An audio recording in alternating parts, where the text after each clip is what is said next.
Hello everyone, कैसे हैं आप लोग। होपफुली आप सब बहुत अच्छे होंगे। Welcome back to our YouTube channel knowledge where house. This is Charu Agarwal, by profession chartered accountant.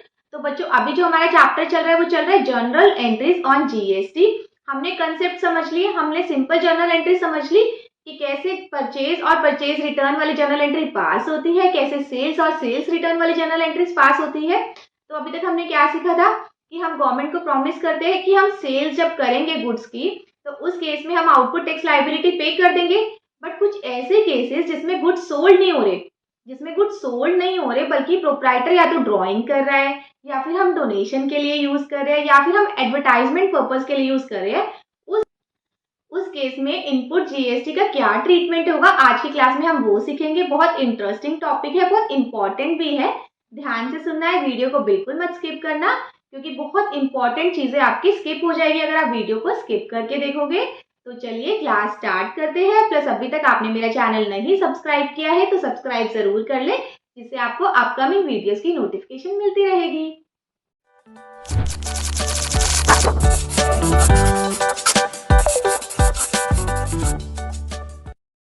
Entries in the books of Rakesh Delhi in the following cases assume GST at the rate of 18%। हमें क्या करना है, हमें राकेश की book में entries pass करनी है और एज्यूम करना है कि नीचे वाली जो भी एंट्रीज है उस पर 18% जीएसटी लगा होगा। बच्चों, मैंने प्रीवियस क्लास में आपको परचेज रिटर्न और सेल रिटर्न की एंट्रीज समझाई थी। उससे प्रीवियस क्लास में मैंने आपको पूरा कंसेप्ट बताया था कि इनपुट जो है जीएसटी का उसको हम कैसे एसेट मानते हैं और आउटपुट जीएसटी का उसको हम कैसे लायबिलिटी मानते हैं। वो पूरा का पूरा कंसेप्ट बहुत अच्छे से क्लियर कराया था। तो किसी ने अगर मेरी वो वाली क्लासेस नहीं देखी हो तो मैं उसका लिंक आपको डिस्क्रिप्शन बॉक्स में डाल दूंगी, वो ज़रूर देख लेना, क्योंकि फिर आपके लॉजिक्स क्लियर नहीं हो पाएंगे अगर आप डायरेक्टली यही वाली क्लास देखोगे तो। ठीक है, तो हम आगे धीरे धीरे इस क्लास में मैं बहुत सारी नई नई आपको जर्नल एंट्री सिखाऊंगी और बिल्कुल कॉन्सेप्चुअल चीज़ों के साथ क्रैम नहीं कराऊंगी कुछ इस चीज़ में ये वाली ऐसे जनरल एंट्री पास होती है, बिल्कुल कंसेप्ट के साथ हम सीखेंगे। तो स्टार्ट करते हैं। इन 2023 में अप्रैल 3 को purchase goods for ₹10 lakh from Dimple, Mumbai. हम कहाँ, राकेश कहाँ रहता है बच्चों? दिल्ली में रहता है। और उसने गुड्स किससे खरीदा है? डिम्पल से खरीदा है। डिम्पल कहाँ रहता है? डिम्पल कहाँ रहती है बच्चों? मुंबई में रहती है। तो बच्चों, दिल्ली से और मुंबई, एक जिसने हमने खरीदा है, हम दिल्ली में रहते हैं, और जिससे खरीदा है वो मुंबई में रहता है। तो मैंने आपको प्रीवियस क्लास में बताया था, अगर विद इन दिल्ली, अगर विद इन स्टेट होता है, हमने क्या डिस्कस किया था बच्चों? अगर विद इन स्टेट चीज़ें होती है बच्चों, अगर क्या था, अगर विद इन स्टेट हम सेल या परचेज करते हैं कि दिल्ली में ही हो गया परचेज या फिर सेल या फिर कुछ भी, तो हम क्या लगाते हैं बच्चों? तब हमारा लगता है सीजीएसटी भी लगता है और हमारा एसजीएसटी भी लगता है। और अगर आउटसाइड स्टेट हम डीलिंग कर रहे हैं तो बच्चों हमारा क्या लगेगा? आईजीएसटी। ठीक है, ये हमने प्रीवियस क्लास में सारा समझ लिया कॉन्सेप्ट। तो इस क्लास में हम इलस्ट्रेशन के साथ इसे रिवाइज करेंगे। तो इस केस में क्या है बच्चों? राकेश रहता है दिल्ली में, दिल्ली में रहता है वो, और वो माल किससे खरीद रहा है? डिम्पल से खरीद रहा है। और डिम्पल क्या कहाँ रहती है? वो रहती है मुंबई में। तो हम क्या, इस पे कौन सा टैक्स एप्लीकेबल होगा? इस पे होगा आईजीएसटी एप्लीकेबल। तो चलिए एंट्री पास करते हैं। परचेज किया है good for ₹10 lakh from Dimple, Mumbai में। ठीक है, ये हमारा in the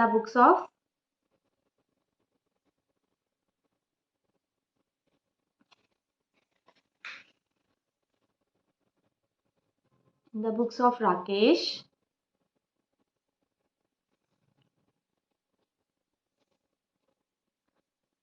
date, particulars, ledger folio, debit in rupee, credit in rupee. तो बच्चों ये हो गया 2023 फर्स्ट एंट्री अप्रैल 3 की है। हमने परचेज किया है गुड, तो क्या एंट्री होगी? परचेज क्या है बच्चों? हमारा खर्चा है। परचेजेस हमारा खर्चा है तो हम उसको डेबिट कर देंगे। हमने किससे खरीदा है बच्चों? टू डिम्पल से। ये एंट्री तो बिल्कुल सिंपल है, ये तो हमने सीख ही रखी है एंट्री, डिम्पल अकाउंट। ठीक है, कितने का खरीदा है बच्चों? 10 लाख का। उसके बाद लेकिन वो क्या हमने ऊपर क्या बोल रखा है कि जो जीएसटी है वो 18% इम्प्लाइड है, नीचे जितनी भी ट्रांजेक्शन होगी सब पे 18% जीएसटी लगा होगा। तो बच्चों क्या था, हमारी 10 लाख के गुड्स है, और मैंने आपको क्या बताया था, जब भी हम परचेजेस पे जीएसटी पे करेंगे तो उसका क्रेडिट हमें बाद में मिल जाएगा। उसका क्रेडिट हमें बाद में मिल जाएगा जब हम सोल्ड करेंगे गुड्स। तो जो मैंने डिम्पल को जीएसटी पे किया हुआ है वो मेरा एसेट है, क्योंकि उसका क्रेडिट मुझे बाद में मिल जाएगा। जब किसी चीज़ के अगेंस्ट मुझे बेनिफिट फ्यूचर में मिलता है तो वो मैं क्या बोलती हूँ उसको, वो मेरा एसेट है। तो जो इनपुट जीएसटी है, जो मैंने परचेज के टाइम डिम्पल को पे किया है, उसका क्रेडिट मुझे फ्यूचर में मिलेगा, तो इसलिए वो मेरी क्या है, एसेट्स है। तो इसलिए मैंने उसको क्या किया बच्चों, डेबिट साइड किया। तो यहाँ पर मेरा कितना लगेगा बच्चों, 10 लाख पे 18% लगाऊंगी तो मेरा कितना लगेगा, 1,80,000। तो यहाँ पर मेरा हो गया 11,80,000 being goods purchase from Dimple. Simple हो गई हमारी ये ट्रांजेक्शन कंप्लीट। नेक्स्ट ट्रांजेक्शन देखते हैं। नेक्स्ट ट्रांजेक्शन हमारी क्या है, April 6 goods withdraw by proprietor of ₹20,000। Goods जो है वो प्रोप्राइटर ने निकाल लिए, ड्राइंग कर लिए, विड्रॉ कर लिए 20,000। इसकी एंट्री तो हमने देखी थी कि हमारा, जब हमने जर्नल एंट्री सिंपल वाली सीखी थी तो क्या देखी थी हमने कि हम क्या करते थे बच्चों, सिंपल एंट्री पास करते थे, ड्राइंग्स हमारा, ड्राइंग को डेबिट कर देते थे, और परचेजेस हमारी कम हो रही है, हमारा स्टॉक कम हो रहा है तो हम उसको क्या करते थे, क्रेडिट कर देते थे। तो सिंपल एंट्री है ये, देखो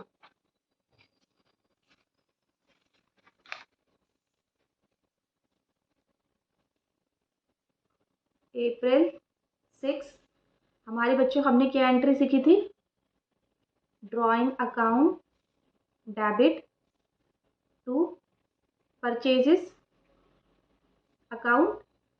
लेकिन बच्चों हमने क्या किया था, हमने गवर्नमेंट को प्रॉमिस किया था कि हम ये वाली चीज़, ये जो परचेजेस है ये सेल करेंगे, ठीक है। हमने क्या बच्चों, हमने क्या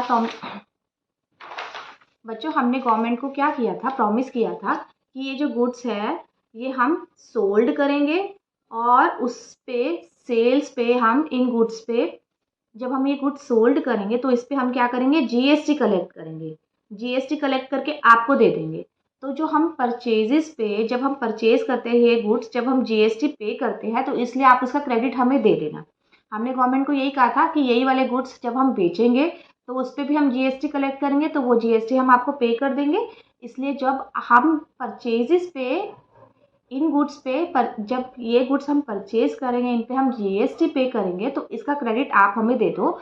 तो गवर्नमेंट ने बोल दिया था हाँ हम दे देते हैं। तो इसलिए मैंने जो भी परचेजेस पे मैं जीएसटी पे करती हूँ, परचेजेस पे जितना भी मेरा जीएसटी पे किया हुआ है उसको मैं क्या बोलती हूँ, इनपुट जीएसटी। और उसका जो मुझे, ये जो मेरी एसेट्स की तरह कंसिडर होता है, क्योंकि ये मेरे को इसका बेनिफिट मिल जाता है। लेकिन मैंने, गवर्नमेंट ने मुझे यही बोला, इसी शर्त पे बोला था कि आपके परचेजेस पे जो जीएसटी पे है उसका मैं इनपुट जीएसटी को, इनपुट जीएसटी का तभी बेनिफिट दूंगा अगर आप ये वाले गुड्स सोल्ड करोगे और इस सोल्ड करके आप अपने जो जो आपसे खरीद रहा है उनसे जीएसटी कलेक्ट करके हमें पे करोगे, ठीक है। बट इस केस में मैंने क्या किया, इस केस में जो राकेश है उसने ड्राइंग कर ली, उसने गुड्स जो है विड्रॉल कर लिए कब, बिजनेस से। तो उसने अगर गुड्स विड्रॉल कर लिए बिजनेस से तो मतलब हमने सोल्ड तो किया नहीं, मतलब जीएसटी भी एप्लीकेबल नहीं हुआ। तो गवर्नमेंट क्या बोल रही है कि तूने अपना वादा नहीं निभाया, तूने इसको सोल्ड नहीं किया और तूने जीएसटी कलेक्ट भी नहीं किया। तो जो तूने परचेजेस पे जीएसटी पे किया हुआ है और तू अपनी बुक्स में इनपुट जीएसटी के नाम से उसको लेकर चल रहा है, तू वापस कर दे, तू उसकी एंट्री कर दे वापस, कि अब तेरे को मैं वो क्रेडिट नहीं दूंगा, अब मैं तेरे को फ्यूचर में बेनिफिट नहीं दूंगा, तो तू अपना जो एसेट तू मान के बैठा हुआ है वो तू कर दे वापस। क्लियर, बिल्कुल सिंपल सी चीज़ है। जब हमने परचेजेस की थी तो जीएसटी जब हमने पे किया था तो उस जीएसटी को मैंने एसेट मान के बुक्स में खड़ा कर लिया था कि इसका बेनिफिट मैं फ्यूचर में लूँगी, क्योंकि मैंने गवर्नमेंट को ऐसे कन्विंस कर लिया था कि जब मैं ये वाला जो प्रोडक्ट है वो सोल्ड करूँगी उसका जीएसटी कलेक्ट करके आपको दे दूँगी। लेकिन अब क्या हुआ, मैंने सोल्ड तो किए नहीं, मेरा जीएसटी एप्लीकेबल हुआ नहीं, क्या किया प्रोप्राइटर ने, विड्रॉल कर लिया, ड्राइंग्स कर ली, निकाल लिया गुड्स से। निकाल लिया बिजनेस से तो जीएसटी लगेगा नहीं। तो जो इस प्रोडक्ट के अगेंस्ट, इस गुड्स के अगेंस्ट जितना भी जीएसटी था वो गवर्नमेंट कह रही है तो वापस कर दे बुक्स के अंदर, तो उसको कम कर दे, मतलब जो एसेट्स है अब उससे कम कर दे, अब तू तेरे को इतने अमाउंट का बेनिफिट मैं फ्यूचर में नहीं दूंगा। तो बच्चों उसने क्या किया था, उसने 20,000 रुपये का ड्राइंग्स की है। अगर मैं 20,000 पे देखती हूँ तो 18% कितना लगेगा बच्चों, 3600 रुपीज़ का इनपुट जीएसटी लगेगा। तो मैं क्या करूँगी, इनपुट जीएसटी बुक्स में क्रेडिट कर दूंगी, क्योंकि देखो 1,80,000 का जो जीएसटी मैंने लिया हुआ है वो 10 लाख पे लिया हुआ है, 10 लाख पे लिया हुआ है। अब उसने 20,000 रुपीज़ की कर दी ड्राइंग। अब उसने क्या किया, 20,000 रुपीज़ की कर दी ड्राइंग, मतलब कि जो हमने गवर्नमेंट को बोला था कि हम तेरे से प्रॉमिस करते हैं, हम आपसे प्रॉमिस करते हैं कि जब हम गुड को सोल्ड करेंगे तो उस पर जीएसटी कलेक्ट करके आपको दे देंगे, लेकिन हमने गुड सोल्ड नहीं किए, ड्राइंग्स कर ली प्रोप्राइटर ने। तो इस रीज़न से जितना भी जीएसटी का बुक, हम जीएसटी का अमाउंट हमने एसेट मान के बुक्स में कंसिडर किया हुआ था उसको हम कर देंगे वापस। तो अगर हम 20,000 पे 18% जीएसटी लगाएंगे तो बच्चों कितना होगा मेरा 3600, और हमारा जो टोटल अमाउंट कितना हो जाएगा बच्चों 23,600 रुपीज़। क्लियर, सिंपल सी एंट्री थी, बस हमने प्रॉमिस ब्रेक कर दिया तो गवर्नमेंट ने बोल दिया कि ठीक है, अगर तू नहीं बेच रहा आगे गुड्स तो तेरा जितना मैंने बेनिफिट तेरे को बोल रखा है फ्यूचर में तो एसेट्स की तरह कंसिडर कर ले, वो तो कर दे रिटर्न।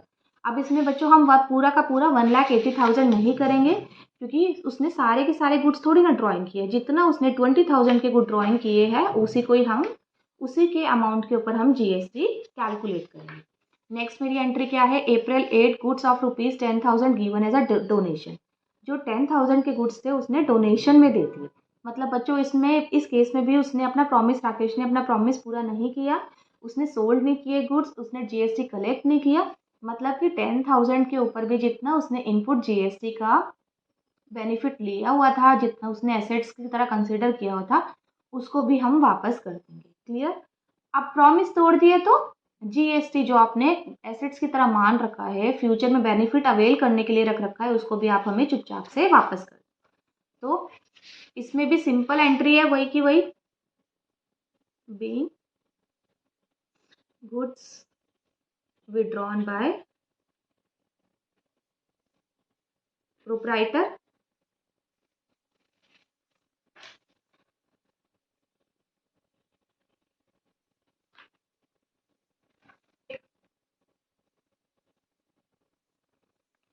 तो डोनेशन की तरह उसने गुड्स दे, डोनेशन में गुड्स दे दिए। तो बच्चों इसकी एंट्री क्या होगी, डोनेशन जो है वो भी हमारा खर्चा है, जो हमारे खर्चे होते हैं उसको हम क्या करते हैं debit.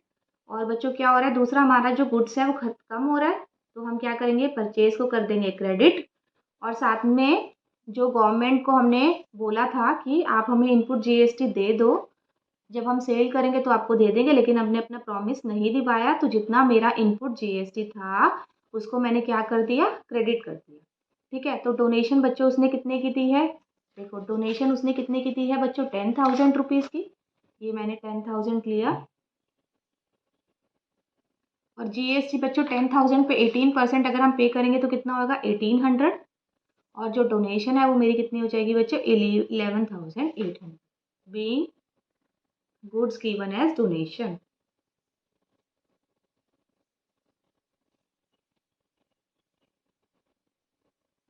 Clear, next good of 20,000 distribute as free sample to their client, वही सेम हमने एडवर्टाइजमेंट के लिए दे दिया, हमने फ्री सैंपल के लिए दे दिया। तो बच्चों इसमें भी हमने क्या किया, सेल तो किया नहीं, जीएसटी कलेक्ट नहीं किया। तो अगर जीएसटी नहीं कलेक्ट किया और जीएसटी गवर्नमेंट को नहीं पे करेंगे तो उसने जो हमें पहले परचेजेस पे इनपुट जीएसटी का बेनिफिट दिया हुआ है वो हमें करना पड़ेगा वापस। तो सेम एंट्री सेम ही ट्रिक्स पे हम चलेंगे, फ्री सैंपल या फिर एडवर्टाइजमेंट, ये हमारा खर्चा है बच्चों कि हमने फ्री में अपने गुड्स दे दिए। क्यों दिए बच्चों, एडवर्टाइजमेंट करने के लिए कि लोगों को पसंद आए तो वो खुद पैसे दे के खरीदे। जैसे मैंने आपको बताया था जनरल एंट्री केस में, मैंने न्यूज़पेपर में खुद इतने छोटे छोटे रेशियोज रिसीव किए हैं एडवर्टाइजमेंट के उससे, कि अगर मैं उनको यूज़ करूँगी और मुझे पसंद आए तो मैं फिर बड़ा भी खरीदूंगी। तो बच्चों क्या है, परचेजेस टू, नीचे क्या होगा, हम इनपुट जीएसटी जो भी है वो अपना वापस कर देंगे। जो हमने इनपुट जीएसटी को एसेट्स की तरह कंसिडर किया हुआ है वो वापस कर देंगे। और बच्चों कितना है 20,000 उसने डिस्ट्रीब्यूट कर दिए, तो 20,000 अमाउंट ये रहा और 3600 ये रहा, तो कितना हो गया बच्चों 23,600 being goods distribute as sample।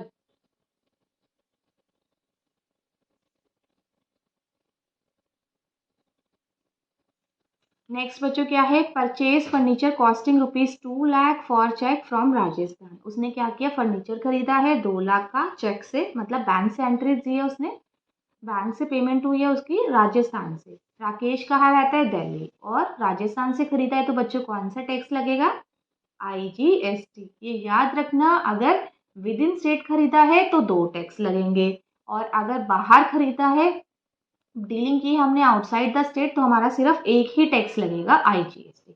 इस केस में बच्चों उसने राजस्थान से खरीदा है, तो उसका क्या करना होगा, एक ही टैक्स लगेगा।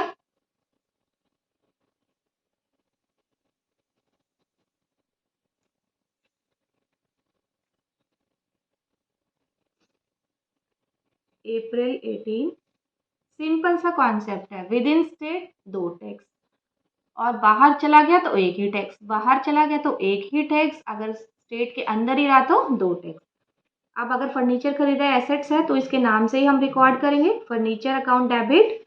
और बच्चों क्या आएगा, हमने इनपुट जीएसटी पे किया होगा, IGST 18%, 2 लाख का फर्नीचर है, 2 लाख पे अगर मैं 18% लगाऊंगी तो बच्चों मेरा कितना होगा, 36,000 रुपीज़।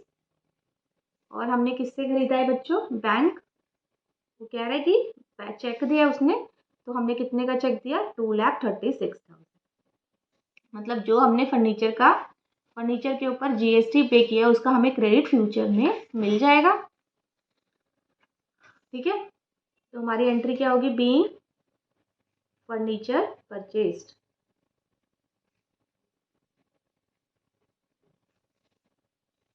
मेरी एंट्री क्या है, कमीशन रिसीव्ड ₹5,000।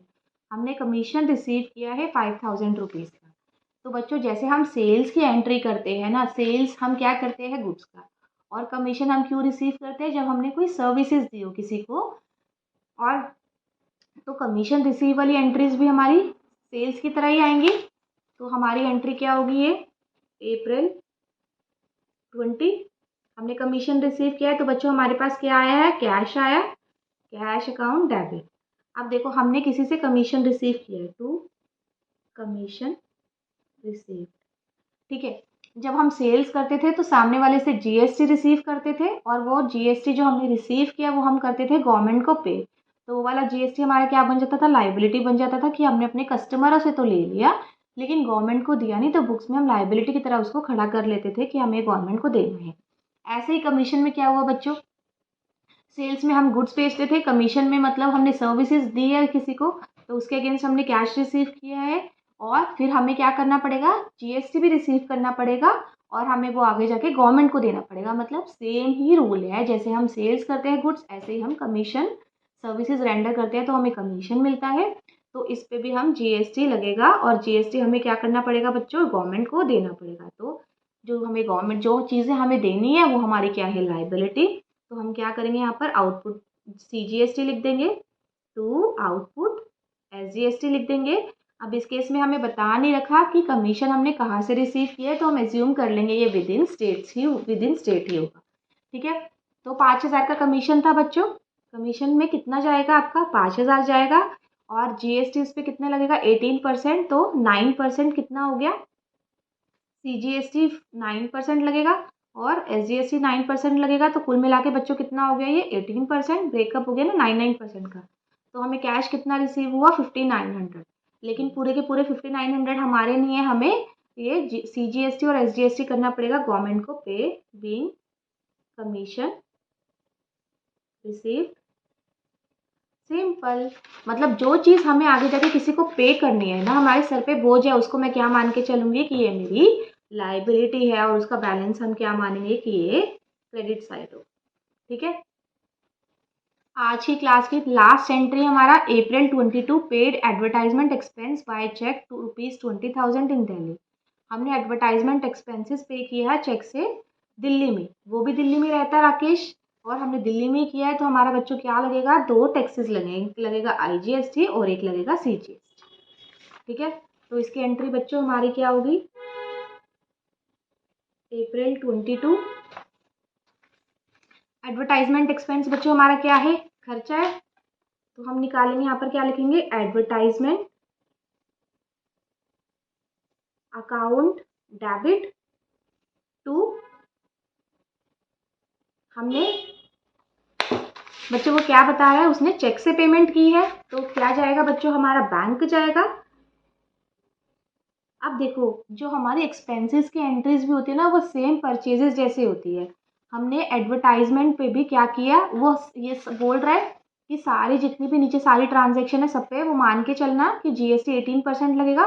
मतलब जो हमने एडवर्टाइजमेंट एक्सपेंसेस के पैसे दिए होंगे उसमें हमने GST भी दिया होगा, और मतलब GST भी पे किया होगा, CGST और SGST दोनों।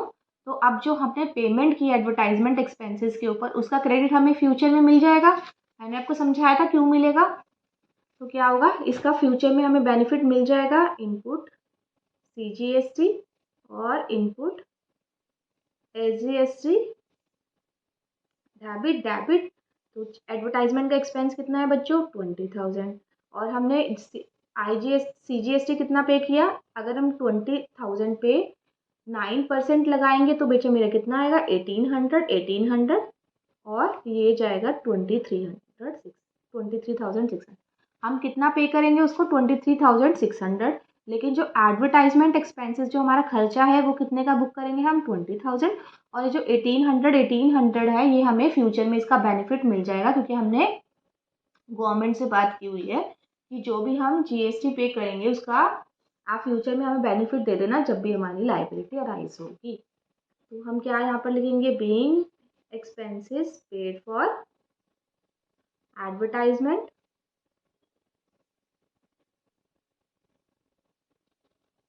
क्लियर। सिंपल सा कॉन्सेप्ट था।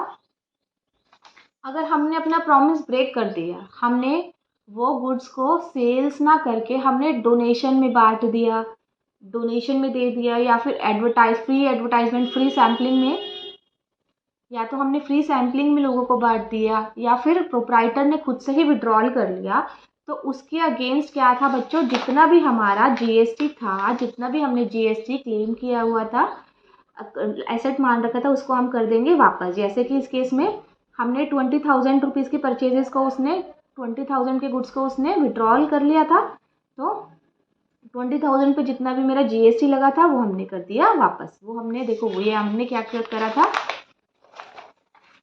वो हमने क्या कर दिया था, वापस कर दिया था 3600। क्लियर, सिंपल सा है, बस हमें क्या करना है, लॉजिकली थिंकिंग के साथ करना है, कि ये नहीं है कि आप पूरा का पूरा ही रिवर्स कर दो, हमें पूरा रिवर्स नहीं करना, हमें उसके ऊपर भी कैलकुलेशन करनी है कि 10 लाख में से 20,000 तो उसने विड्रॉल किया है, पर्सनल यूज़ के लिए किया है, 20,000 का इस तो उसने प्रॉमिस नहीं निभाया कि मैं उसको सेल करूँगा और टैक्स कैलकुलेट करूँगा। ठीक है, तो चलिए आज की क्लास हम यहीं पर ही ख़त्म करते हैं, मिलते हैं नेक्स्ट क्लास में विद मोर जर्नल एंट्रीज। अगर आपको मेरी वीडियोस अच्छी लग रही है तो आप मेरे चैनल को लाइक, सब्सक्राइब और शेयर ज़रूर करें।